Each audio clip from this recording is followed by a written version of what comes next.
Hello guys, this is Shadan from Study Buddy and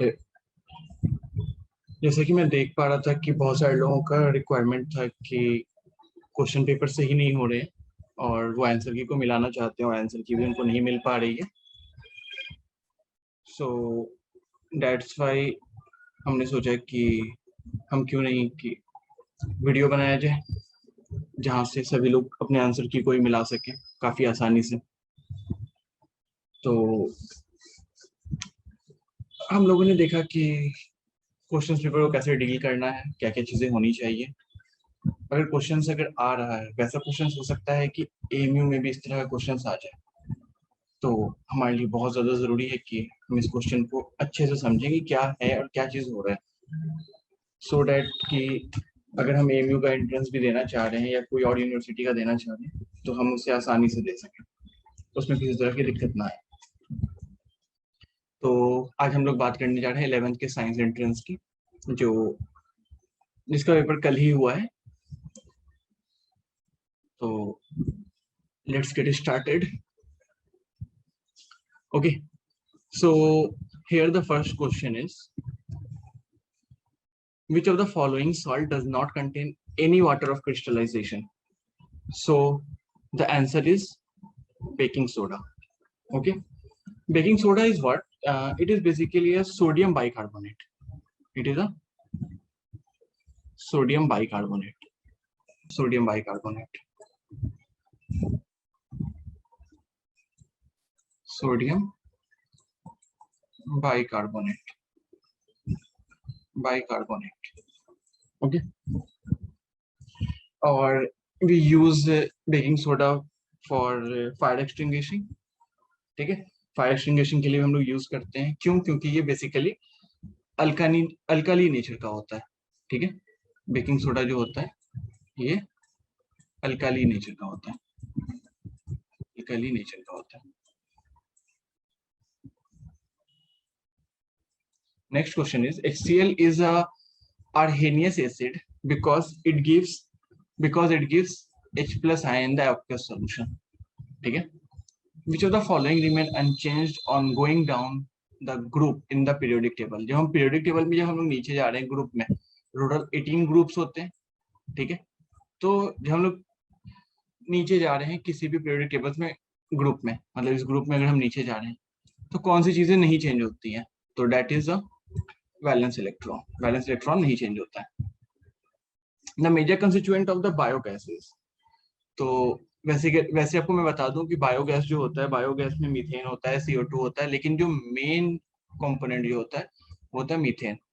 methane का होता है CH4।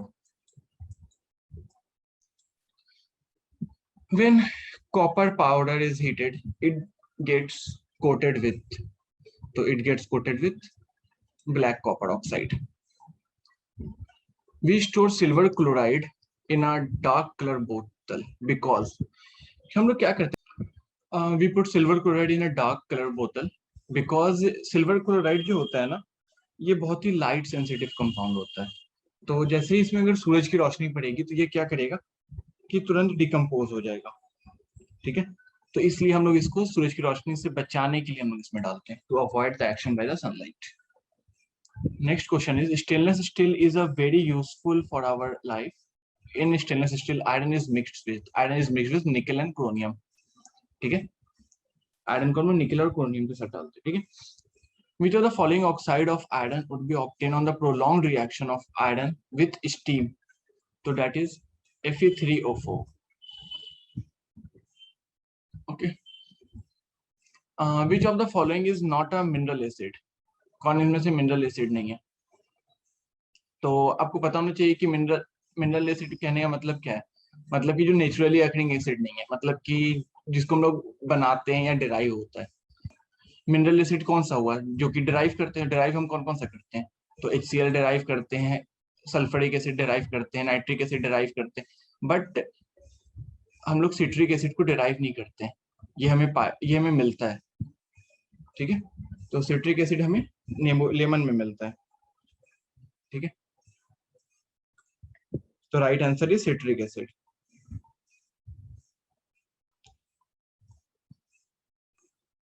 और सिट्रिक एसिड आपका क्या चीज है, तो ये है आपका वीक ऑर्गेनिक एसिड है, ठीक है, ऑर्गेनिक एसिड, ऑर्गेनिक एसिड है। अच्छा, what is used in fire extinguisher? तो फायर एक्सटिंग्विशन में हम लोग क्या यूज करते हैं, तो फायर एक्सटिंग्विशन में होता है NaHCO3, या तो हम NaHCO3 यूज करते हैं, या यहीं पे हम लोग यूज कर लेते हैं KHCO3। तो कभी आपको ऑप्शंस दे दे कि KHCO3 और NaHCO3, तो दोनों हो सकता है, तो KHCO3 भी यूज करते हैं या NaHCO3 भी यूज करते हैं, ठीक है। उसके बाद आता है हमारा what type of oxide would इका एल्युमिनियम फॉर्म? इका एल्युमिनियम फॉर्म का मतलब क्या है, इका इका किस चीज को कह रहा है, ये कह रहा है E2 को, E2 और क्या चीज ऑक्साइड है, तो मतलब ऑक्सीजन हो गया, तो क्या चीज यहाँ पे हो रहा है, तो ये जो आपका फॉर्मेशन करेगा, तो ये आपका फॉर्म करेगा बेसिकली E2O3, ठीक है। जैसे कि एल्युमिनियम होता है, तो एल्युमिनियम में क्या होता है Al2O3, in the same way इसका क्या होता है, इसका होगा ई का ऑक्साइड का E2O3। The by product of the soap is, by product of the soap is glycerol, ठीक है। Out of Mg and Al which has the higher first ionisation energy? किसके पास हायर फर्स्ट आयोनाइजेशन एनर्जी है? तो अगर हम लोग इसमें रो की बात करें, तो हम लोग जब देखते हैं तो क्या चीज पहले आता है, मैग्नीशियम, देन आफ्टर एल्युमिनियम, ठीक है। तो ये क्या है, इसका 12 है और इसका क्या है 13 है। तो इसमें हम लोग देखते क्या है कि 2 8 10 और उसके बाद ये 2, ठीक है। तो इसमें जो 2 रहता है ना ये वाला, तो ये काफी ज्यादा ही उसको बॉन्ड को पकड़ के रखता है। तो कैसे रहता है कि ये जो मेरा ऑर्बिट है, ये वाला जो 2 वाला जो ऑर्बिट है, ये मेरा S में है, ठीक है। और इसका जो लास्ट वाला एक ऑर्बिट जो चलता है वो P में चला जाता है, ठीक है। तो इस वजह से ये इस बॉन्ड को काफी अच्छे से पकड़ के रखता है, ठीक है। तो किसकी आयोनाइजेशन एनर्जी ज्यादा होगी, क्योंकि ये एस वाला पार्ट है, फर्स्ट आयोनाइजेशन एनर्जी की बात करें तो दिस वन, ठीक है। तो इसका आंसर होगा magnesium. What is denatured spirit? Denatured spirit क्या है, तो डीनेचर्ड स्पिरिट क्या है, तो इथेनॉल है, ठीक है। इसी को हम लोग इथाइल अल्कोहल भी लिख सकते हैं। Which of the following compound is not a type of carbon compound? Carbon compound का टाइप नहीं है। तो ये क्वेश्चन मैं बताना चाहूंगा कि लिपिड्स भी जो है वो कार्बन कंपाउंड है, विटामिन भी जो है कार्बन कंपाउंड है, न्यूक्लियस एसिड भी कार्बन कंपाउंड है, कार्बोहाइड्रेट भी कार्बन कंपाउंड है। तो ये क्वेश्चन ही एक तरीके से गलत है। अगर यहाँ पे कुछ और ऑप्शंस होता तो ये हो सकता है ये क्वेश्चंस को हटा दिया जाएगा। Who of the following was the first designated as a governor of India? ये क्वेश्चन में भी गवर्नर ऑफ इंडिया, तो हम लोग जो भी चीज जानते हैं तो वो कहाँ से हम लोग जानते हैं, तो पहला चीज था कि पहले गवर्नर ऑफ बंगाल हुआ करता था, फिर गवर्नर जनरल ऑफ बंगाल बना, ठीक है, फिर गवर्नर जनरल ऑफ इंडिया बना, ठीक है। तो अगर, और इससे पहले क्या था, गवर्नर जनरल आपके ब्रिटिश इंडिया के हुआ करते थे, तो पहले तो आपके यहीं पर से आते हैं गवर्नर जनरल ऑफ बंगाल, ठीक है। तो उस हिसाब से ये वैरन हास्टिंग होना चाहिए, ठीक है। लेकिन अगर ये बात कर रहा है गवर्नर जनरल ऑफ इंडिया, क्योंकि गवर्नर ऑफ इंडिया, तो यहाँ पे उस तरह का कोई ऑप्शन ही नहीं है, ठीक है। तो इस चीज को आप लोग ध्यान रखेंगे कि ऑप्शंस इसमें है नहीं जो होना चाहिए, और क्योंकि यहाँ गवर्नर ऑफ इंडिया दे रहा है, तो गवर्नर ऑफ इंडिया किसी को डिजिग्नेट नहीं किया गया था, वो governor general of India designate किया गया था, ठीक है।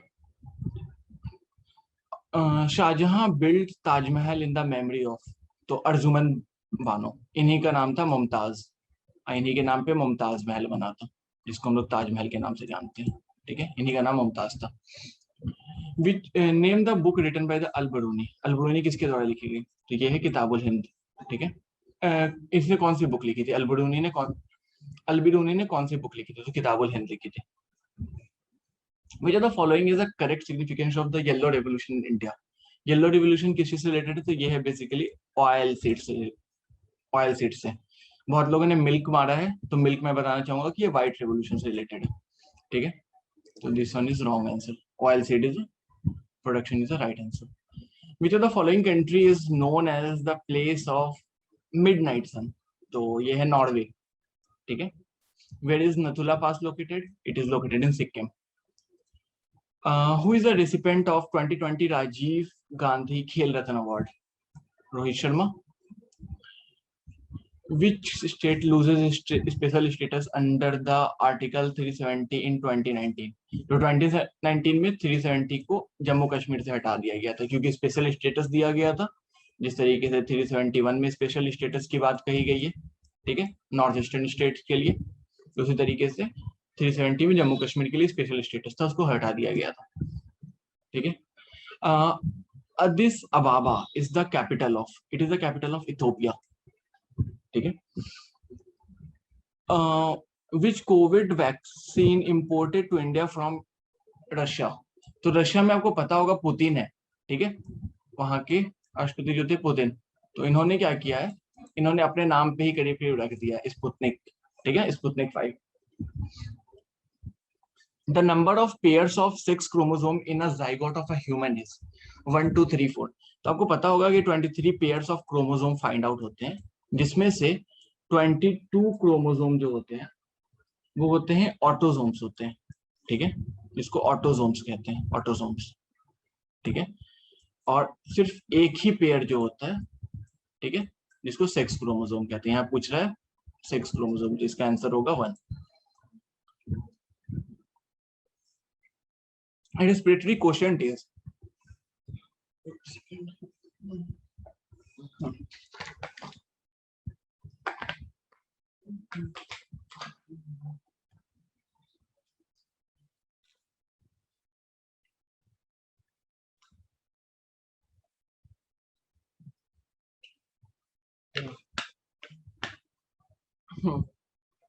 तो यहाँ पूछा respiratory quotient is. Respiratory quotient क्या होता है?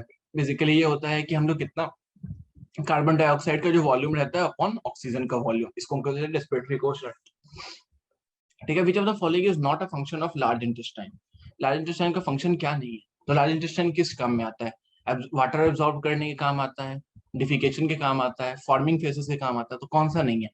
तो एब्जॉर्ब 90% ऑफ द न्यूट्रिएंट्स नहीं है। By which name is the family planning currently known as? ठीक है, तो शुरुआत में तो हम लोग रिप्रोडक्टिव एंड चाइल्ड केयर बोलते थे 1997 में, फिर ये फैमिली एंड चाइल्ड केयर के नाम से होने लगा, और इन दिनों हम लोग बी फैमिली एंड चाइल्ड केयर के नाम से भी, और दूसरा reproductive and child health care के नाम से भी, ठीक है। Which vitamin helps in a vision? कौन से विटामिन हमें हेल्प करते हैं विजन में? तो आपको पता ही होगा कि विटामिन ए जो है ये हमें हेल्प करते हैं विजन में, ठीक है। उसके बाद आता है thrombocytes is another name of, it is another name of platelets. Oxygenated blood reaches heart. तो हार्ट में क्या होता है कि वैसे तो हमारा जो वेन होता है वो डीऑक्सीजनेटेड ब्लड कैरी करता है, और आर्टरी जो होता है वो ऑक्सीजनेटेड ब्लड कैरी करता है, बट जहाँ पे हार्ट के पास पहुंचता है वहां पे जस्ट अपोजिट हो जाता है। वहां पे क्या होता है कि जो पल्मिनरी वेन होता है, जो कि ऐसे वेन तो बेसिकली क्या काम कर रहा है कि डीऑक्सीजनेटेड ब्लड कैरी कर रहा है, लेकिन हार्ट के पास ये पल्मोनरी वेन जो होता है ये ऑक्सीजनेटेड ब्लड कैरी करता है, ठीक है। Which of the following hormone play a major role in the water reabsorption? ठीक है, तो इसका आंसर होगा vasopressin. What is the pH of saliva? Saliva आपको पता ही होगा कि आपके माउथ में प्रोड्यूस होता है, तो कहाँ तक हम लोग इसको किस तरीके से नापते हैं? तो हम लोग नापते हैं 14 तक, 1 से 14, ठीक है। तो सैलिवा का क्या होता है पीएच स्केल? तो पीएच स्केल का होता है 6.2 से 7.4 तक। During deficient of oxygen in the tissue of a human, pyruvic acid is converted into lactic acid in. Pyruvic acid जो है वो लैक्टिक एसिड में तब कन्वर्ट होता है जब डिफिशियंसी ऑफ ऑक्सीजन की बात कर रहे हैं, तो ये तब होता है जब आपके पास साइटोप्लाज्म में बेसिकली ये काम करता है। The sex of a human child depend on the sex chromosome present in, तो ये प्रेजेंट होता है आपका स्पर्म में, लेकिन बहुत बार हमारी सोसाइटी बहुत जगह पे गलत भी करती है कि बहुत सारी चीजों में लड़कियों को जिम्मेदार ठहराती है। तो you must be educated so that you should be aware of it, कि आखिर क्या सही है और क्या गलत है, ठीक है. The section, I'm not able to read it. The section of a DNA providing information for a one protein is, ठीक है, that is gene, ठीक है. Apoxis means asexual reproduction. It is basically occurring in a flowering plant, ठीक है. asexual reproduction जहाँ पे सिर्फ single living being कह लीजिए या कुछ भी उसका यूज हो, ठीक है. In bird nitrogenous waste is uric acid. which of the following does not have a nucleus? किसमें न्यूक्लियस नहीं होता है? तो हमारा जो आरबीसी है इसके अंदर न्यूक्लियस नहीं होता. The temperature of a conductor is increased. The graph shown the variation of its resistance. तो the graph best showing the variation of its resistance.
तो आपको मैं बताना चाहूंगा कि जो ग्राफ जो बेस्ट शो कर रहा है रेसिस्टेंस को, तो ऐसा समझिए कि आपका हम लोग जानते क्या है, V = IR होता है, ठीक है.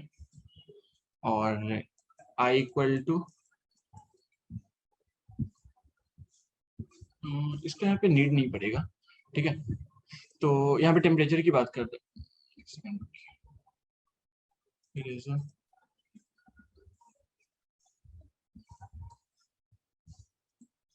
या the temperature of conductor is increase, temperature increase कर रहा है, ठीक है. तो कौन सा ग्राफ बेस्ट शो कर रहा है वेरिएशन ऑफ इट्स रेजिस्टेंस? तो वेरिएशन ऑफ इट्स रेजिस्टेंस जो है कि हम लोग को पता क्या है, आर जो है वो डायरेक्टली प्रोपोर्शनल है, ठीक है. ठीक है, इसका मतलब क्या है, R = KT और ये KT होगा. तो और ये जो K है ये क्या है, एक तरह कांस्टेंट ही तो है, ठीक है.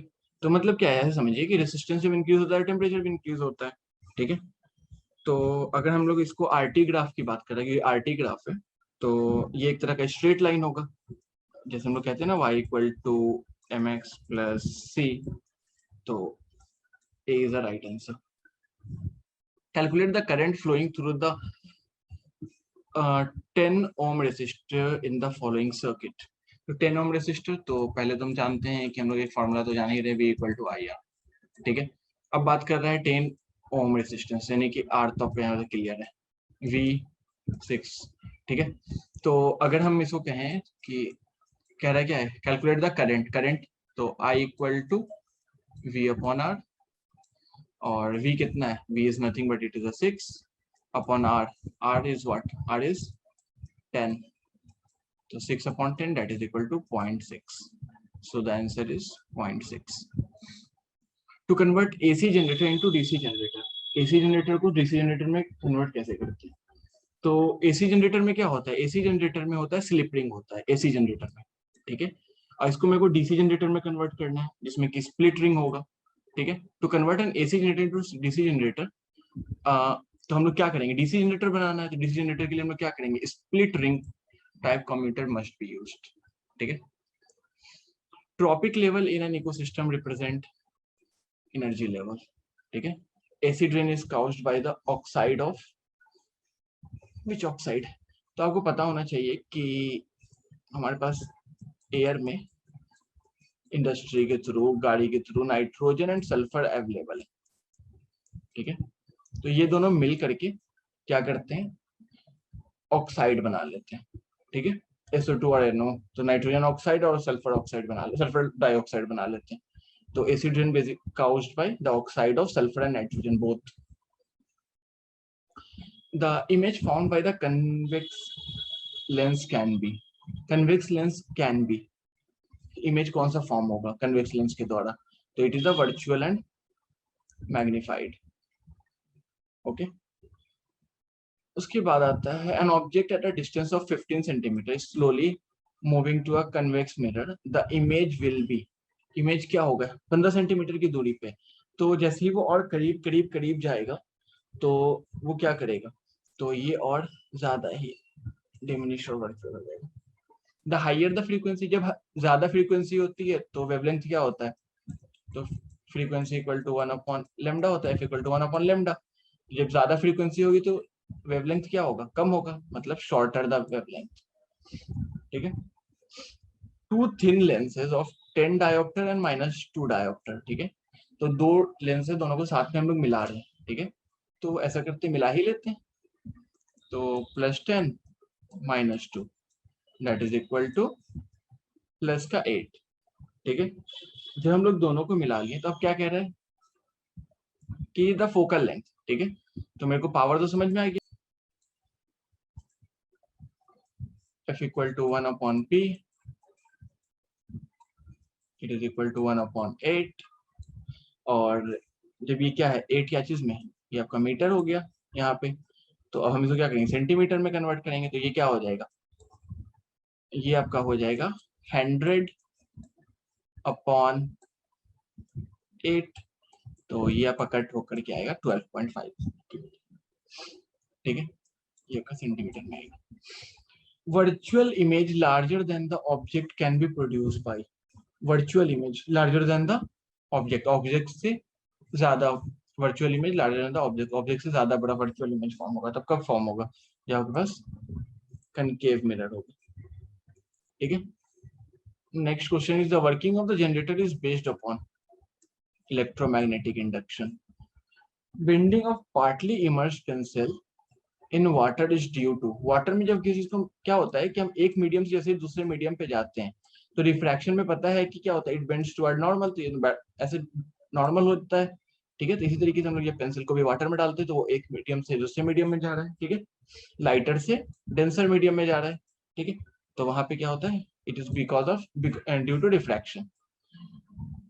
उसके बाद आता है कि resistivity of a given conductor depend upon, देखिए एक होता है रेसिस्टेंस, ठीक है, एक होता है रेसिस्टेंस और एक होती है रेसिस्टिविटी, ठीक है। तो यहाँ पूछा रेसिस्टिविटी, तो रेसिस्टिविटी से पहले मैं आपको ये बताना चाहूंगा कि रेसिस्टेंस क्या होता है। रेसिस्टेंस ऑफ अ कंडक्टर जो होता है वो डिपेंड करता है लेंथ ऑफ द कंडक्टर पे as well as cross section, मतलब अगर रेसिस्टेंस अगर यहाँ पे ऑप्शन होता तो आपका ऑप्शन होता बी आंसर, कि length as well as cross section. लेकिन मेरे पास क्या है रेसिस्टिविटी है, तो resistivity of a conductor depend upon the material of the conductor and temperature. उसके बाद आता है the direction of the magnetic field develop around the current carrying conductor can be easily found by the use of, तो हम लोग जानते हैं कि राइट हैंड थंब रूल का हम लोग यूज करते हैं। राइट हैंड थंब रूल से मुझे ये पता चल जाता है कि क्या आखिर इसकी मैग्नेटिक फील्ड है, क्या है, नहीं है। ठीक है। Factor which does not affect electromagnetic induction, कौन सा फैक्टर है जो अफेक्ट नहीं करता है इलेक्ट्रोमैग्नेटिक इंडक्शन को? तो एक तो मैग्नेटिक फील्ड, ये अफेक्ट करेगा इलेक्ट्रोमैग्नेटिक इंडक्शन को। एरिया ऑफ द लूप, ये भी अफेक्ट करेगा। ओरिएंटेशन किस तरह, सिर्फ मटेरियल ऑफ द कॉइल जो है इसको ये अफेक्ट नहीं करता। ठीक है। If the probability of the event is P, तो प्रोबेबिलिटी होती क्या है? तो प्रोबेबिलिटी, किसी भी चीज की जो प्रोबेबिलिटी होती है ना, वो 1 होगी या 0 होगी, या तो वो होगा या नहीं होगा, दो ही चीज में से कुछ एक चीज होगा। ठीक है। तो यहाँ कह रहा है कि the probability of the event is P, probability बता दिया कि पी है किसी इवेंट का। अब probability of its complementary event, जिसकी कंप्लीमेंट्री इवेंट की क्या प्रोबेबिलिटी होगी? तो कोई भी चीज का इवेंट अगर हो रहा है तो वो पी है, तो कंप्लीमेंट्री इवेंट क्या हो जाएगा? कंप्लीमेंट्री इवेंट हो जाएगा 1 माइनस पी। ठीक है। It is the 1 minus p. C is the right answer. The median of a set of a 9 distinct observation is 20.5. मतलब 20.5 क्या है? ये एक तरीके से मीडियन है। तो मीडियन कहने का मतलब क्या है कि इसके आगे पीछे भी नंबर है, क्योंकि मीडियन तो इसी तरीके से हम लोग निकालते हैं। तो टोटल 9 है। ठीक है, ये 9 हो गए, 4 इधर और एक ये बीच का। ठीक है। कह रहा है if each of the largest 4 observation of a set is in, largest वाले को अगर हम दो डिजिट से अगर हम बढ़ा भी दें, ठीक है, then the median of a new set, तो मीडियन फिर भी तो यही रहेगा ना, क्योंकि हम क्या कर रहे हैं, आगे ही वाले का तो वैल्यू बढ़ा रहे हैं। आगे वाला वैल्यू बढ़ाया तो ये तो आगे वाला वैल्यू आगे ही रह गया। और मीडियन हम लोग कैसे निकालते हैं कि टोटल नंबर ऑफ ऑब्जर्वेशन मतलब 9 है, 9/2 करके हम लोग इसको निकाल लेते हैं 4.5, यानी कि ये वाला जो वैल्यू आएगा ये वाला हमारा होता है। इसका मतलब क्या है? remain the same as the original set. To draw a pair of tangent to a circle which are inclined to each other at an angle of 35 degrees, it is required to draw a tangent at the end point of these two radius of the circle. चलिए समझते हैं ये क्या है। ये एक circle है हमारा, ये एक पॉइंट है, इस पॉइंट से एक लाइन और ये एक दूसरी लाइन भी अटैच हो रही है। ठीक है। यहाँ पे ये मेरा सेंटर हुआ, रेडियस अब यहाँ से हम ले लेते हैं, ये रेडियस हो गया। तो आपको पता होना चाहिए कि जहां पे भी टेंजेंट होता है ये आपका 90 डिग्री फॉर्म करता है, ये भी आपका 90 डिग्री फॉर्म कर रहा है। ठीक है। उसके अलावा क्या कह रहा है? A pair of which are inclined to each other at an angle of 35 degree. ये कितना पे है? 35 डिग्री पे। It is required to draw a tangent at each point of whose two radius of the circle, the angle between which is, तो अगर ये 135 है और ये दोनों 90 है, मतलब 180 हो गया। 180, ये कितना हो गया? 18 215 हुआ। और अगर हम टोटल कितना होता है, अगर हम कोई भी चीज का लेते हैं 360 माइनस 215, तो इट इज इक्वल टू 145। तो ये कितना के बराबर है? तो ये 145 के बराबर है। ठीक है। इसके बाद आता है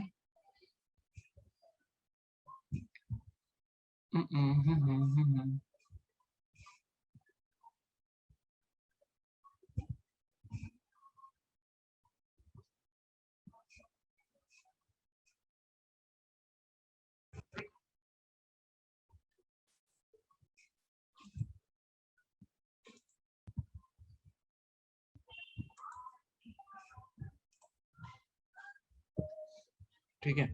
तो ये हो गया कि ये मेरा 145 डिग्री होगा। ठीक है। If x sin 90 minus theta और cot 90 minus theta equal to cos, then x is equal to what? तो आपको दिख रहा है x sin 90 माइनस थीटा और cot 90 माइनस थीटा। अगर हम इस sin 90 माइनस थीटा को अपोजिट साइड ले जाएंगे तो क्या होगा? इधर बचेगा आपके पास x cot 90 माइनस थीटा, मतलब यहाँ पे आपके पास है x cot 90 minus theta equal to cos 90 minus theta upon sin 90 minus theta, sin 90 minus theta. तो ये आपको कट करके देता है value cot 90 minus theta, cot 90 minus theta. तो x इज इक्वल टू इस तरफ में भी cot 90 माइनस थीटा, इधर भी cot 90 माइनस थीटा, दोनों अब जब ऊपर नीचे आएगा तो ये क्या करेगा एक दूसरे को, यहाँ पे भी अगर cot 90 माइनस थीटा आ रहा है ऊपर में, नीचे भी cot आएगा, तो ये दोनों एक दूसरे को कट करेगा, तो इसका वैल्यू होगा 1। ठीक है, ये कह रहा है कि एबीसी एक ट्राइंगल है और BD are the two equilateral triangle, दो इक्विलेटरल ट्राइंगल है एबीसी और बीडी। ठीक है, तो मान लेते हैं कि अगर ये मेरा एक ट्राइंगल है ए बी सी, ठीक है, ऐसा कुछ है, और इसी में कह रहा है बी डी ई एक दूसरा ट्राइंगल है, such that D is the mid point of B C. तो अगर मान लेते हैं कि D is the mid point of B C, तो अगर यहाँ पे अगर कोई डी अगर पॉइंट है, it is the mid point of B C, अगर ये बी सी है और अगर ये ए है तो, ठीक है, और तो कह रहा है कि ratio of the area of the triangle A B C और बी डी ई, तो बी डी ई, तो ई भी यहाँ पे होगा, ठीक है, और अगर ई अगर यहाँ पे अगर है ऊपर में, ठीक है, अब देखिए ये तो आपका ऊपर एरिया कवर हो गया। अब इन द सेम वे यहाँ पर भी क्या, एक अगर ये इस पॉइंट का है तो ऐसा समझिए कि आपका यहाँ से भी एक आएगा और एक ये भी होगा। इट मीन्स कितने ट्राइंगल बन रहे, 1 2 3 4, 4, ठीक है। तो क्या कह रहा है कि एरिया ऑफ द ट्राइंगल का रेशियो बताइए किसके, एबीसी और बीडीई के बीच में। तो एबीसी सबसे बड़ा वाला है, तो एबीसी क्या हो जाएगा, 4 हो जाएगा, और बीडीई 1 हो जाएगा। If the zeros of the quadratic polynomial, ठीक है, x square plus a plus 1x plus b are 2 and -3, then what is the value of a and b. ठीक है, तो क्या कह रहा है, 2 और -3 क्या है, इसके जीरोस है। तो कहने का मतलब क्या है, एक आपका x - 2 है और एक आपका x + 3 है, ऐसे ही तो निकालते हैं इसको। तो इससे क्या निकला, इससे आपका ये निकला एक्स स्क्वायर है प्लस 3x -2x -6, ठीक है, it is equal to x square plus x -6, ठीक है।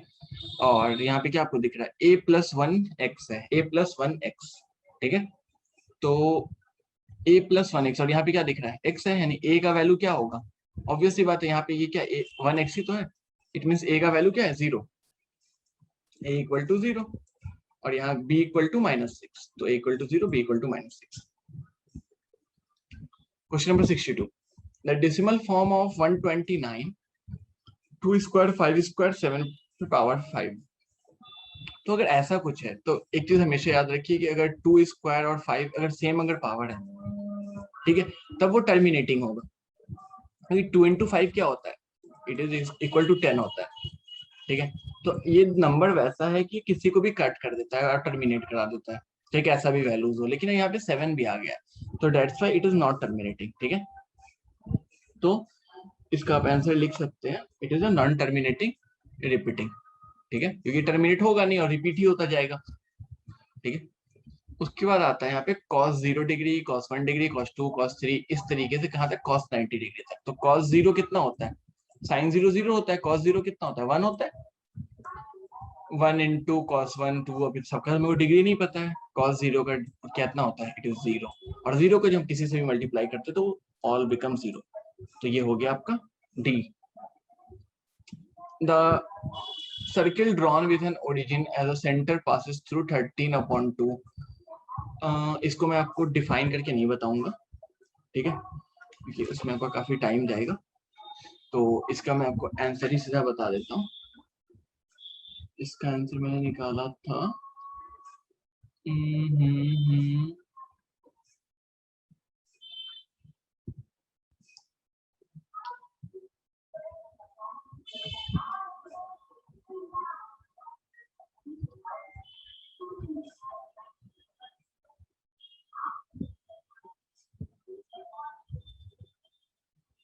उसका वैल्यू निकाल ले।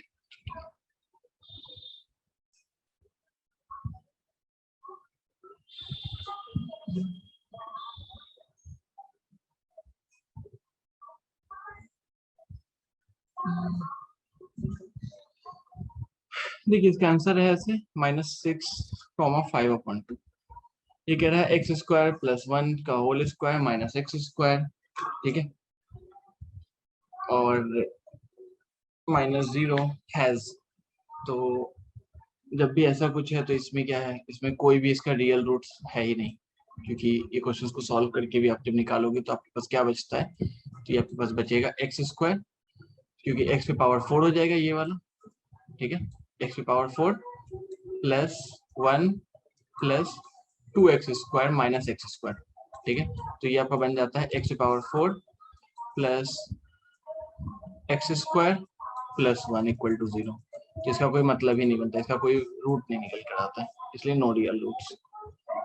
The father age is 6 time age is son age, मतलब फादर का एज कितना 6 गुना है, मतलब बेटा का कितना x है तो बाप का कितना 6 टाइम्स है, ठीक है। 4 ईयर हेंस, 4 साल बाद, तो 4 साल बाद क्या होगा x प्लस 4, और 4 साल बाद इनका भी क्या होगा 6x प्लस 4, ठीक है।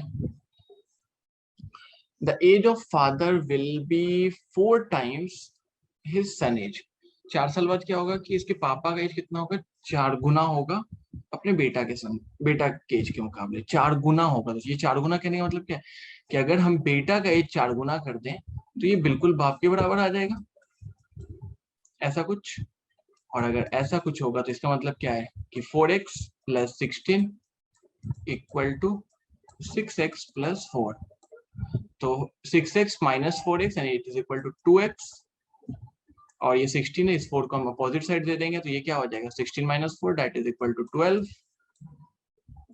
तो 2x equal to 12 it means x is equal to 6। और अगर x 6 आ गया है तो फादर कितना है 6 टाइम है, मतलब कि 36, ठीक है। Next is if LCM and HCF of a two number are 182 and 13, ठीक है। LCM और HCF दो नंबर का, किसका 182 का और 13 का, ठीक है, जिसमें if one of the number is 26, एक 26 है और दूसरा नंबर मेरे को पता नहीं है, क्वेश्चन मार्क है, तो हम लोग जानते क्या है कि product of two number is equal to LCM और एचसीएफ, ऐसा ही कुछ होता है। तो अगर ऐसा कुछ है 182 into 13 equal to 26 into question mark, तो 13 टू 16, हेयर 2, और 2 से अगर हम इसको कट करेंगे तो here we get 91, so 91 is the right answer, ठीक है। ये क्या है -1 पर पावर, ये मुझे नहीं पता, मुझे दिख नहीं रहा, ठीक है, तो इसको आप देख लीजिएगा खुद ही। A card is drawn at a random from a pack of, ऐसा कर सकते हैं आप, इसका आंसर कमेंट सेक्शन में डाल सकते हैं, क्वेश्चन नंबर 68 का, ठीक है। अ card is drawn at a random from a pack of 52, the probability at that the card is not an, ठीक है। तो मतलब समझिए नॉट एन एस कहने का मतलब क्या है कि आखिर जो कार्ड निकला तो कितने 4 इक्के होते हैं, तो टोटल 4 इक्के होते हैं, जब 4 इक्के होते हैं तो 4/52 हो गए आपके इधर, ठीक है। तो इट इज इक्वल टू 1/13, ऐसा कुछ। और जब 1/13 है तो कह रहा है probability the card is not S, तो ये किसका निकला है प्रोबेबिलिटी ऑफ द कार्ड कि ये एस हो, ठीक है।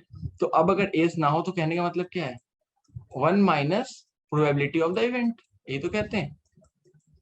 तो 1 minus probability of the event क्या हो जाएगा प्रोबेबिलिटी ऑफ द, जो मेरे को प्रोबेबिलिटी नॉट ई, ठीक है, not E equal to 1 minus probability of the event. अब 1 minus probability of the event क्या होगा, तो it is equal to 1 minus 1/13,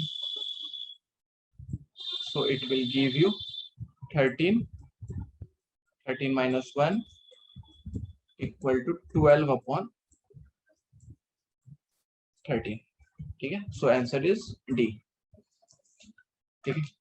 उसके बाद आता है piece of wire 20 centimetre long, 20 centimetre long है, मतलब मेरे पास एक कोई तार है 20 सेंटीमीटर लंबा, ठीक है। अब मैंने इसको क्या किया, इसको मैंने आग बना दिया, ऐसे करके ऐसे बनाया, तो ऑफ अ सर्किल, सर्किल का बनाया, सर्किल का क्या होता है हम लोग जानते हैं क्या होता है 2πr होता है, ठीक है। Subtending N angle of 60 degree, तो अभी क्या कर रहा है 60 डिग्री, तो अब कैसा वाला है आप समझिए, तो मतलब क्या आया ये 2πr थीटा अपॉन 360 डिग्री, ये हो गया। इट इज इक्वल टू कितना है, कितना मेरे पास था 20 सेंटीमीटर का था, तो इट इज इक्वल टू 20। और मेरे के पास क्वेश्चंस में क्या कह रहा है, मतलब देखिए आंसर जो आ रहा है आपका पाई में आ रहा है, तो पाई वाले पार्ट को तो पहले ही हम इधर फेंक दें, तो ये क्या हो जाएगा, तो इट विल बिकम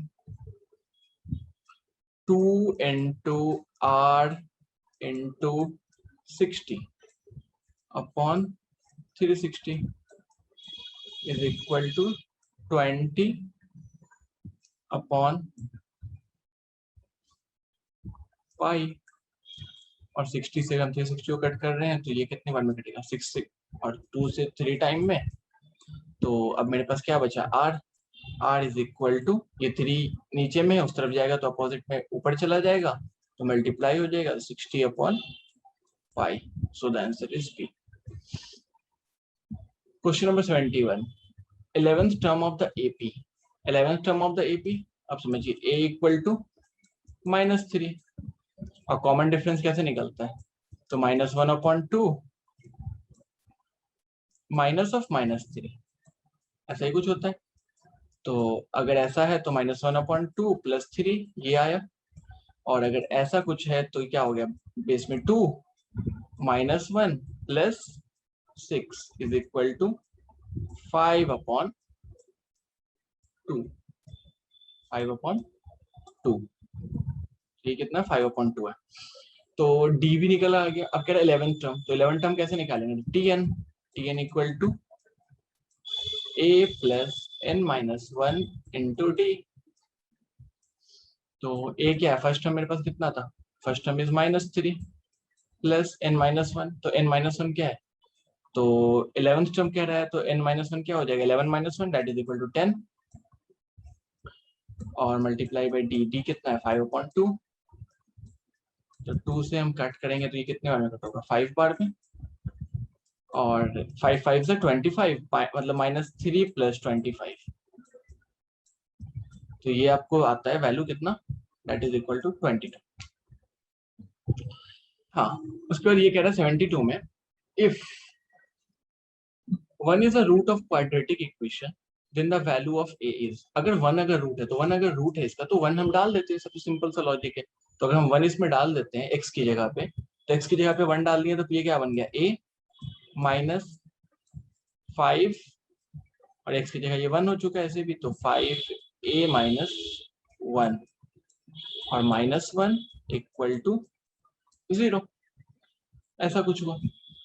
तो अगर ऐसा कुछ है तो इसका मतलब क्या है, a minus 5a plus 5 minus 1 equal to 0,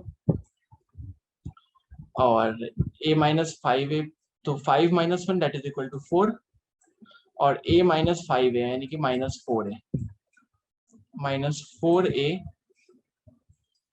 plus 4 equal to 0। और अगर ऐसा है तो हम अगर -4a को वहीं रखें, तो -4a इक्वल टू -4, और माइनस से माइनस कैंसिल, 4 से 4 cancel, it means a is equal to 1. So the answer is B. 2x minus 3y equal to 5 and 3x minus 2y equal to 10, ऐसा कुछ है। अगर ऐसा कुछ है तो हम लोग क्या करेंगे, और कह रहा है कि just find the value of x minus y, तो x माइनस वाई का वैल्यू फाइंड आउट करने के लिए क्या करेंगे, तो अगर मेरे पास 3x है माइनस 2y है, 3x माइनस, एक सेकंड में इसको थोड़ा सा बड़ा कर लेता हूँ, let me enlarge it, okay. तो मेरे पास क्या है, एक तो हो गया 3x माइनस 2y, और एक में है मेरे पास क्या 2x माइनस 3y। तो क्या दूसरे इक्वेशन से हम लोग पहले इक्वेशन को माइनस कर लेते हैं, तो दूसरे इक्वेशन से पहले इक्वेशन को हम जैसे ही माइनस करेंगे तो मेरे पास क्या बचेगा, यहाँ बचेगा x, और यहाँ बचेगा 3x माइनस 2y, तो ये बचा x, और ये माइनस माइनस ये प्लस बन गया, यानी प्लस 3y, यानी x यहाँ पे क्या आ जाएगा, x plus y equal to, ये आपका क्या था, यहाँ पे आपका 10 था, और इसके नीचे वाला क्या था, इसके नीचे वाला वैल्यू आपका था 5। तो x plus y equal to आपके पास क्या बचा 5। अब आप क्या कर सकते हो कि दोनों तरफ आप इसको इस इक्वेशन में आप 2 से मल्टीप्लाई कर दो, मल्टीप्लाई बाई 2। ठीक है, अगर आप इसको 2 से मल्टीप्लाई कर दोगे तो आपके पास वैल्यू आ जाएगा 2x plus 2y equal to 10। 2x plus 2y equal to 10। और अगर आपके पास 2x plus 2y equal to 10 आ गया है तो आप इसको बस वैल्यू बस आप यहाँ पहले इक्वेशन में ही आप ऐड कर लो। ठीक है, और इसको अगर आप थर्ड इक्वेशन मान लो तो एडिंग थर्ड एंड फर्स्ट, जब थर्ड और फर्स्ट को ऐड कीजिएगा तो क्या आपके पास बचेगा, देखिए आपका 2y माइनस में या प्लस में कैंसिल आउट हो गया, और यहाँ 3x प्लस 2y यानी कि ये क्या बन जाएगा आपके पास, ये बनेगा आपके पास 5x, 5x equal to 10 plus 10 that is equal to 20। ठीक है, इसका मतलब क्या है, x इज इक्वल टू 4। और y अब निकालना है, तो y कैसे निकालेंगे, तो x का वैल्यू पुट कर देते हैं फर्स्ट इक्वेशन में। तो फर्स्ट इक्वेशन में अगर हम x का वैल्यू पुट करेंगे तो 3x minus 2y equal to 10। तो इसका मतलब क्या है, इसका मतलब ये है कि 3 इंटू 4 यानी कि 12 माइनस 2y इक्वल टू 10। ठीक है, और अगर ये भी अगर हो जाता है तो it will give you minus two y equal to 10 minus 12 that is equal to minus 2, यानी minus 2y equal to minus 2। It means y equal to 1। और पूछ क्या रहा है, x माइनस वाई। x कितना है 4, y कितना है 1, 4 minus 1 that is equal to 3। If one of the zeros of the quadratic polynomial is 5/3, एक जीरो क्या है क्वाड्रेटिक पॉलिनोमियल का, ये है 5/3। ठीक है, तो कह रहा है कि बाकी बताइए। ठीक है, तो अदर जीरोस इसका क्या होगा, तो अदर जीरोस हम लोग निकालने के लिए क्या करेंगे, तो हम लोग पहले इसको सॉल्व करेंगे। तो इसको हम लोग सॉल्व किस तरह से करेंगे, तो जैसे हमारे पास दिया हुआ है कि 3x² minus 10x minus m। ठीक है, तो हम लोग क्या करेंगे, x की जगह पे 5/3 को पुट करेंगे। तो जैसे ही हम पुट करेंगे तो ये मेरा बन जाएगा 3 मल्टीप्लाई बाई 25/9। ठीक है, माइनस 10 मल्टीप्लाई बाई 5/3। ठीक है, और इट इज इक्वल टू और माइनस m। ठीक है, इक्वल टू 0, ऐसा कुछ होगा इक्वेशन। और अगर ऐसा कोई इक्वेशन होगा तो यहाँ क्या हो जाएगा 25/9, 25/9 एंड माइनस ऑफ 50/3, 50/3। ठीक है, और माइनस m इक्वल टू 0। तो ऐसा करते हैं, एलसीएम ले लेते हैं, it become 9, so it is 25 minus 50 है। तो अगर हम 50 को एलसीएम लिए 3 3 9 यानी 53 150। ठीक है, it is equal to m। तो ये क्या बना, ये बचा आपके पास -25/9 इक्वल टू m। ठीक है, और अगर इसको कट कर दे 3 3 9, 3 से 25 यानी -25/3, m इक्वल टू -25/3। m का जो वैल्यू आया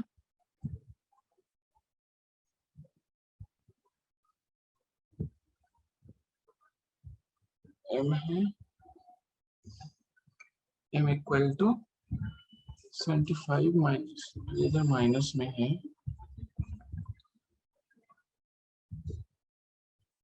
ठीक है, m इक्वल टू -25/3, ये आ गया।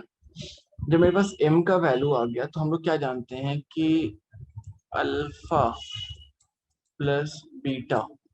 ठीक है, तो अल्फा प्लस बीटा क्या है, तो -b/a होता है। तो -b/a कहने का मतलब क्या है, माइनस बी का मतलब क्या हो गया, ये वाला पार्ट, यानी कि 10/3 ऐसा कुछ। तो यहाँ पे आता है अल्फा प्लस बीटा।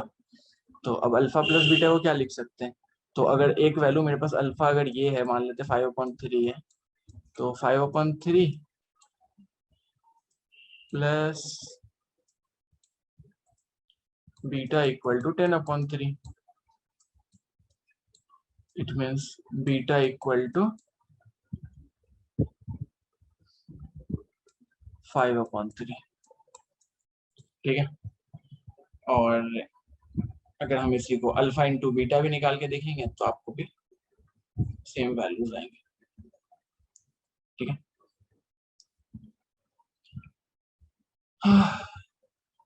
क्योंकि m इक्वल टू पर क्या आया है, -25/3, तो m -25/3 आया है, तो ऐसा समझिए कि यहाँ जाके क्या हो जाएगा, ये आपका +25/3, m जो बन जाएगा वो +25/3, और अल्फा इंटू बीटा क्या होना चाहिए, अल्फा इंटू बीटा, यही तो होगा। अल्फा इंटू बीटा, अल्फा क्या है मेरे पास, अल्फा है मेरे पास 5/3, बीटा हमारे पास 5/3। ठीक है, तो ये आपका सेव कर देगा। उसके बाद आता है, हाँ, 1.2438।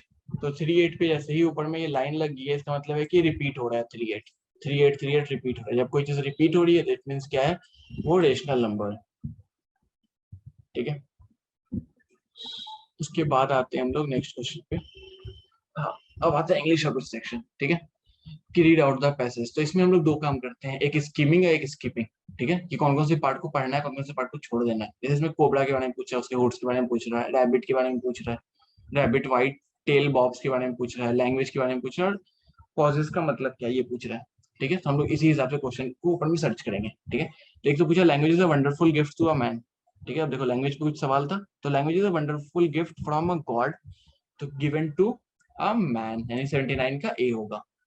ठीक है, उसके बाद no animal possess this gift but they have their own ways of expressing themselves. When a rabbit sees an enemy it runs away. When a rabbit sees an enemy it runs away into the hole. आ गया, it run away into the hole. Its tail which is white bobs up and down as it runs. तो यहाँ पे कुछ था, अब rabbit white tail bobs up and down as it run. उसके बाद क्या होता है, एक क्वेश्चन है, the cobra raises it's hoods when it is, when a cobra is angry it raises it's hood, मतलब कि जब कोबरा एंग्री होता है तो मतलब एंग्री। ठीक है, next is the word possess means, possess कहाँ है, हाँ, no animal possess this gift but they have their own way of expressing, मतलब किसी भी एनिमल को ये गिफ्ट नहीं मिला है। ठीक है, मतलब ये गिफ्ट को ओज नहीं कर, मतलब कि उसके पास ये है नहीं, मतलब ओज दिस गिफ्ट, कि वो कुछ भी कर सके। Identify the tense used in the given sentence. तो आपको पता होना चाहिए कि यहाँ पे क्या दिख रहा है, यू आर वर्किंग। वर्किंग क्या है, आईएनजी है, मतलब कंटिन्यूअस है। ठीक है, तो आर प्लस वी फोर यानी प्रेजेंट कंटिन्यूअस टेंस है। ठीक है, fill in the blanks with the future perfect tense from the verb given in the bracket. Mary dash seats. ठीक है, तो Mary would have seats for us. ठीक है, answer C होगा 82 का। ठीक है, उसके बाद 83, identify the tense use in underline sentence. अब देखिए हैज है, और उसके बाद क्या है, ये डिसाइडेड मतलब V3 है। तो हैज और V3 किस में आता है, तो ये आता है आपका प्रेजेंट परफेक्ट में। तो प्रेजेंट परफेक्ट कहाँ है, प्रेजेंट परफेक्ट आपका ये रहा ऑप्शन। ठीक है, the whole family dash for a ceremony. ठीक है, तो होल फैमिली, तो पूरे फैमिली को क्या कर रहा है, dash for a ceremony, ceremony के लिए इनवाइट ही किया जाएगा, तो has been invited for a ceremony. ठीक है, उसके बाद आता है fill in the blanks with the past perfect tense from the given in the bracket. Vikram dash, क्या कह रहा है, पास्ट परफेक्ट, परफेक्ट में क्या होता है, हैज हैव हैड, यही होगा। पास्ट कह रहा है मतलब हैड होगा। ठीक है, और उसके बाद V3 होगा। तो डू का क्या होता है, डू डिड डन, मतलब had done, Vikram had done his job. Next is I retreated, I don't care about the job. मैंने कहा मुझे कोई जॉब का कुछ उतना टेंशन नहीं है, उतना फिक्र उक्र नहीं करता हूँ बिल्कुल भी, है ना। तो I retreated that I did not care about the job, ठीक है। उसके बाद the young man promised her that he would be there the next day, वो वहां अगले दिन रहेंगे। तो young man said I will be there for the next day. I promise to be there for the next day. तो आपको दिख रहा है कि the next day क्या होता है, tomorrow का जब हम लोग उसको चेंज करते हैं पैसिव में तो वहां पे हम लोग यूज करते हैं। उसके अलावा यहाँ promise यूज हो रहा है तो आपको ऐसे ही दिख रहा है कि the young man said I promise to be here tomorrow, मतलब tomorrow मतलब the next day. He explained that he knew the place well because he used to live there. उसने कहा कि वो जानता है इस प्लेस को because he use to live there. I know the place well because I use to live here, तो here का ही देयर होता है, ठीक है। तो ये तो ठीक है, आई नो द प्लेस वेल, तो इसका आंसर ए ही है, ठीक है। उसके आता है the old lady declare that she was going to walk where she please, ठीक है।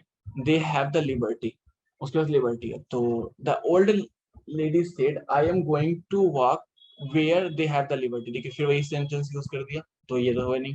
The old lady said I am going to walk where I pleased they had the liberty, तो इसमें भी वो चीज नहीं है। The old lady said I am going to walk where I we have the liberty, तो इसका answer C है, ठीक है।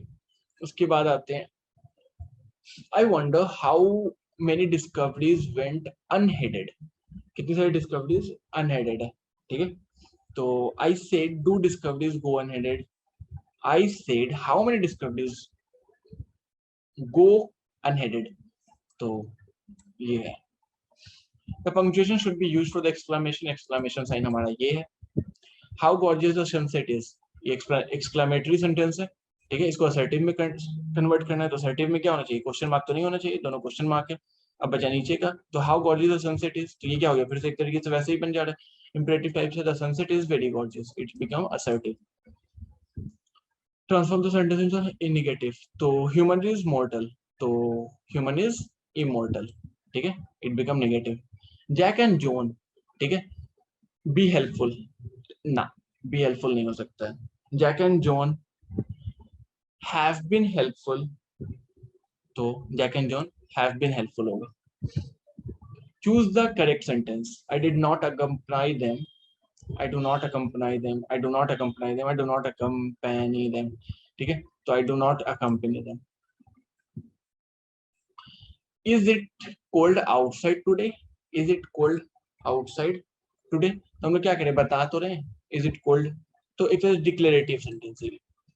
क्लीन योर रूम एक तरीके ऑर्डर टाइप से हो गया, इंपरेटिव सेंटेंस है। Tick the correct answer, exclamatory sentence can, ठीक है। एक्सक्लेमेटरी सेंटेंस क्या करता है, तो एक्सक्लेमेटरी सेंटेंस आपका एक्साइटमेंट शो करता है। कुड यू यूज अ और for word before beginning with a consonant sound, ठीक है। तो इसका आंसर है आपका D, you are very intelligent, इसको ऑप्टेटिव में कन्वर्ट करना है, ठीक है। तो how are you so intelligent, ये क्वेश्चन मार्क है, मतलब how are you so intelligent, तो ये इंट्रोगेटिव सेंटेंस है। यू आर वेरी इंटेलिजेंट ये इंट्रोगेटिव सेंटेंस है। इसको मुझे किस पे कन्वर्ट करना है, ऑप्टेटिव में, ठीक है। तो इसका आंसर हो जाएगा आपका डी। ओके, अगर आपको लेक्चर अच्छी लगी हो तो please like subscribe my channel and share with your friends, और ऐसे ही हमारे लेक्चर्स आते रहेंगे सारी चीजों पे। So that's all for today.